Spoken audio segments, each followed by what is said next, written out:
This is my Castle and Manor project for Emma Peters. So first of all, we have the front profile of the castle here. And this is my coat of arms. The coat of arms would be used to simplify who the people are that lived in the castle, so that other people knew who you are. Next up are my gatehouses. There they are. This is what it looks like on the inside here. Next, this would be the front doors. And I did them unaligned so that in medieval times they used to do that sometimes, so that it would be harder for the enemy to get in, because they would have to go like this and then turn. They wouldn't be able to just go straight through. So that's why I did that. And then inside here, we have the food source, which is a field full of crops. This would be used in case people were being attacked and people were stuck in the castle, so that they would have a food source and would be able to make food. Next up, we have the Grand Hall, which would be used for gatherings and meals. And the nobility would sit up here higher than everyone else, and they would be able to see, and then the council members and people of that sort would sit down here. And next we have the castle stables. They would keep all their animals in here so that they wouldn't have to be out and running around all the time. And I also did a chicken coop. And here we have the armory. And so they would have leather armor and chainmail armor, so that they're just different kinds of armor that they had back then. After that, there is the well, which would house water for the castle. And over here, going to this door, we'll go over here, and these are the soldiers' barracks, which would be used to house soldiers so that they lived in the castle. So this is where they would live. As you can see, there isn't a lot of room and not much privacy, but that's okay. And we'll go up the stairs here. And up here we have arrow loops. Arrow loops would be used so that archers could shoot from the enemy outside without worrying about being shot back, because it's very, very hard to aim an arrow at such a small hole, but it's not terribly hard to shoot them out from a small hole. So yeah, archers would shoot out of here at their enemies, and they worked pretty well. And we have them all throughout. And then go down here again, back over, and over here I decided to put in a kitchen. This is the kitchen. These have water in them.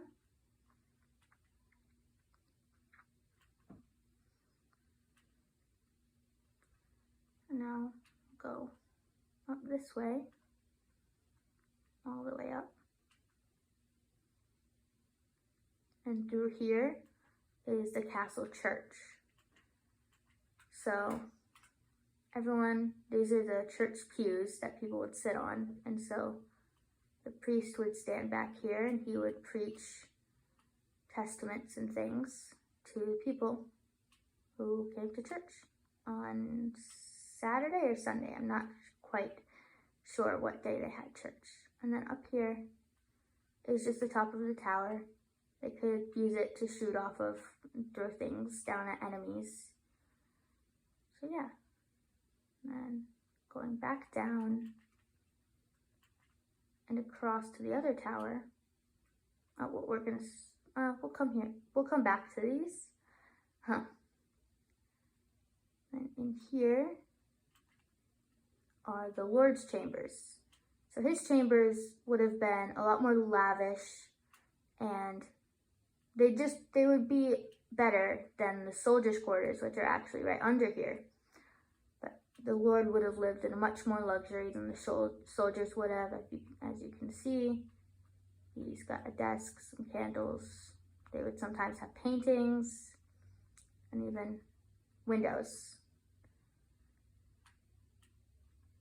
And then again, going back up here, same thing as the other one, just the top of the tower. I could use it to shoot down at enemies or throw things at them.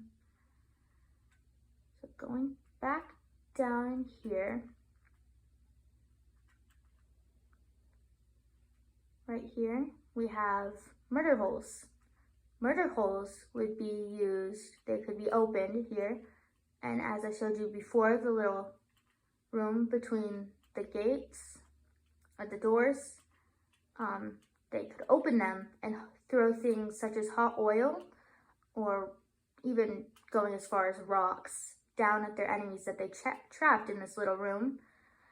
And that would be a great defense for the castle, because they wouldn't see it coming. Your enemies wouldn't see it coming. And as you can see, it goes right down into this room. You can get back up here.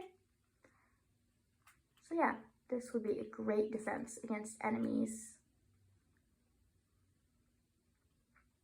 Coming back down through here.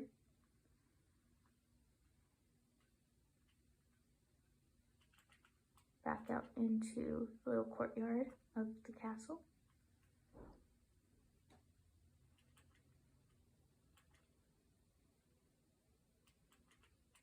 Coming out here, we have the manor. So this is the forest. This could be used for hunting. You could go in the forest to get food, fruits and things that might be growing in there. Moving on, we have the bakery. The bakery is pretty self-explanatory. They're about the same as they are now. Basically, they cooked bread. They cooked a lot of bread.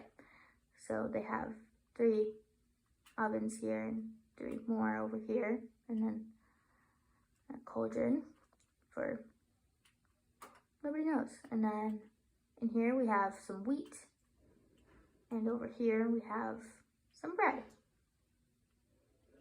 So that's the bakery. Oop, missed the door there.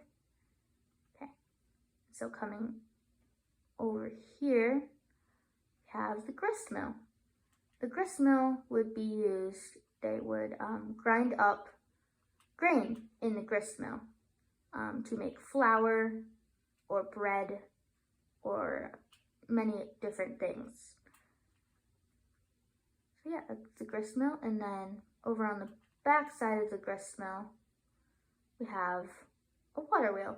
The water wheel would be used to turn a bar that would usually go inside to a grinder or a stone that would grind up the grain, sorry.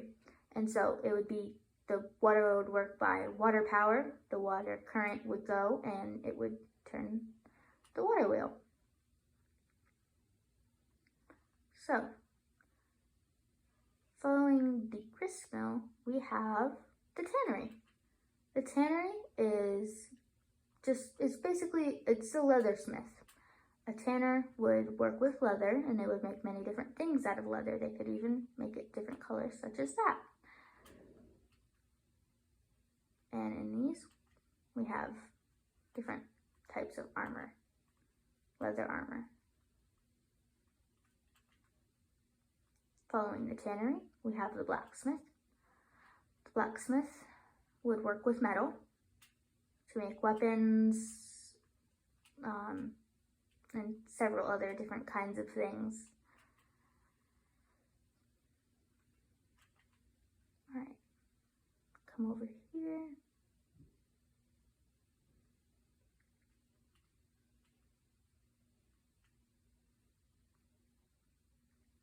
We've got the church. The church is pretty self-explanatory.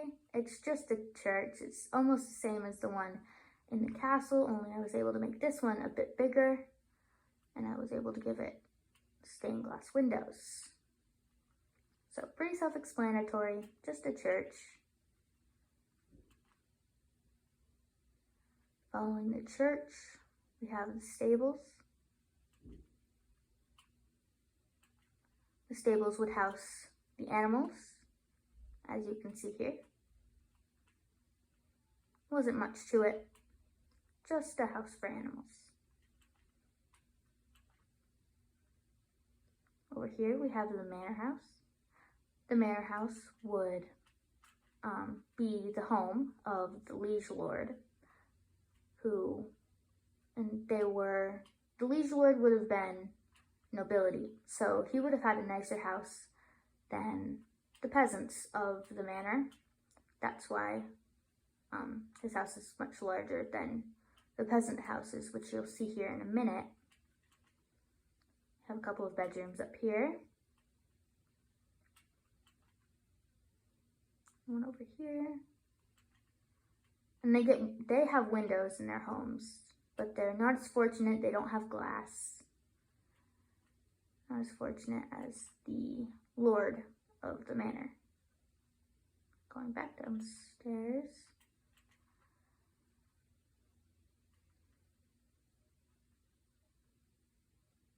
And over here we have the first of 4 peasant houses. The peasants were very, very poor. They didn't have a lot of money. So usually they would have very, very poor living conditions. So I've only given them a bed, a fire, and a torch, and a very, very small house, because they did not have a lot of money. This is the second peasant's house. It's the same as the first. And we'll get back to that in a moment.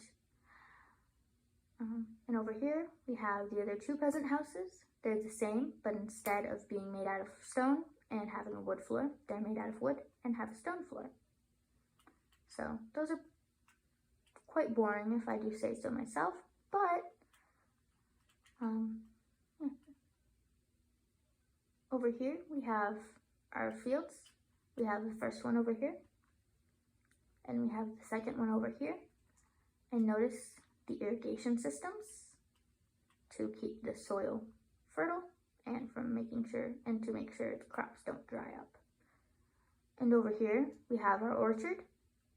These are in place of fruit trees because they do not have fruit trees in Minecraft. So I use birch trees instead.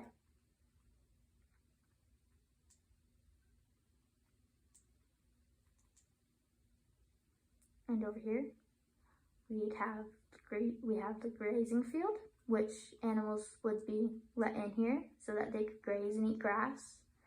As you can see, they haven't eaten much grass, but that's all right. And over towards this way, we have the waste facility. It's empty right now because nobody has moved into my manor yet. So for the waste facility, this is where you would throw all of your human waste, garbage, things like that. It would all be kept in this large hole here. And that concludes my castle and manor project. I really hope you enjoyed, and